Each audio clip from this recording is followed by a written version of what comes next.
வணக்கம் மக்களே. ஓபிஎஸ் அவர்கள் டெல்லி பயணம். அமித்ஷாவுடன் 20 நிமிடங்கள் மட்டுமே பேச்சுவார்த்தை. டீலை முடித்து கொடுத்த குருமூர்த்தி அவர்கள். தர்ம யுத்தம் போல் புஸ்வானம் ஆகுமா அல்லது சக்சஸ் ஆகுமா?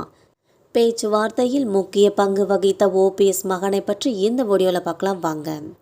முன்னாள் முதலமைச்சர் ஓ பன்னீர்செல்வம் அவர்கள் டெல்லி பயணம் தமிழக அரசியல் களத்தில் மீண்டும் ஒரு சலசலப்பை ஏற்படுத்தியுள்ளது. இந்த சந்திப்பின் பின்னணியில் மத்திய உள்துறை அமைச்சர் அமித்ஷா மற்றும் ஓபிஎஸ் இடையே நடந்த பேச்சுவார்த்தையும் மூத்த அரசியல் விமர்சகர் குருமூர்த்தி அவர்களின் சமரச முயற்சியும் இருப்பதாக தகவல்கள் தெரிவிக்கின்றன. ஓபிஎஸ் அவர்கள் அமித்ஷா அவர்களை சந்தித்ததாக கூறப்படும் நிலையில் இந்த பேச்சுவார்த்தை சுமார் 20 நிமிடங்கள் மட்டுமே நீடித்ததாக வட்டாரங்கள் தெரிவிக்கின்றன. இவ்வளவு குறுகிய நேரத்தில் ஒரு சந்திப்பு முடிவடைவது கூட்டணி தொடர்பாக சில முக்கிய முடிவுகள் ஏற்கனவே பின்னணியில் எடுக்கப்பட்டு விட்டதை குறிப்பதாக அரசியல் நோக்கர்கள் கருதுகின்றன. இந்த கூட்டணியை அமைப்பதில் குருமூர்த்தி அவர்கள் முக்கிய பங்கு வகித்ததாகவும் இவரே இருதரப்புக்கும் இடையேயான டீலை இறுதி செய்ததாகவும் கூறப்படுகிறது. வரும் சட்டமன்ற தேர்தலில் தேசிய ஜனநாயக கூட்டணியை பலப்படுத்த பாஜக தலைமை விரும்புகிறது. இதில் அதிமுக கூட்டணியில் இருந்து நீக்கப்பட்ட ஓபிஎஸ்ஐ மீண்டும் கூட்டணியில் இணைக்க வேண்டும் என்பதில் பாஜக முனைப்புடன் உள்ளது. தென் மாவட்டங்களில் கணிசமான வாக்கு வங்கியை வைத்திருக்கும் ஓபிஎஸ் அவர்கள் என்டிஏவில் இணைவது கூட்டணிக்கு சாதகமாக அமையும் என்று பாஜக கருதுகிறது.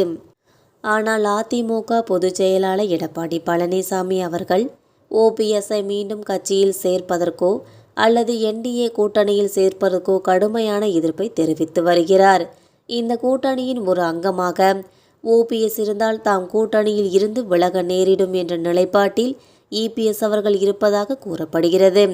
இதனால் பாஜக தலைமை ஓபிஎஸ்ஐ அதிமுகவுக்குள் சேர்க்காமல் அவருக்கு ஒரு தனி அமைப்பாகவோ அல்லது குழுவாகவோ என்டிஏவில் இடமளிக்க மாற்று வழிகளை கையாள முயற்சிப்பதாக தெரிகிறது.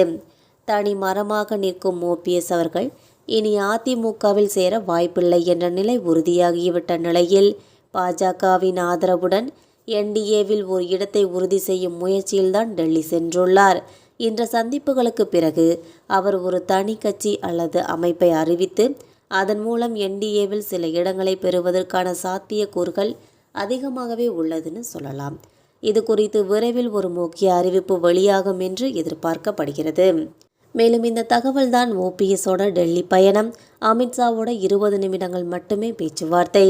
டீலை முடித்து கொடுத்த குருமூர்த்தி. தர்ம யுத்தம் போல் புஸ்வானம் ஆகுமா அல்லது சக்சஸ் ஆகுமா? பேச்சுவார்த்தையில் முக்கிய பங்கு வகித்த ஓபிஎஸ் அவர்களின் மகன் என்பது குறிப்பிடத்தக்கது. மக்களே, இந்த வீடியோ உங்களுக்கு பயனுள்ளதாக அமைஞ்சால் மறக்காமல் நம்ம சேனல் சப்ஸ்கிரைப் பண்ணி பெல் ஐக்கனை கிளிக் பண்ணி வச்சுக்கோங்க. அப்போ தான் நம்ம போகிற டெய்லி வீடியோக்கள் உடனுக்குடன் நோட்டிஃபிகேஷனாக வந்து சேரும். தேங்க்யூ.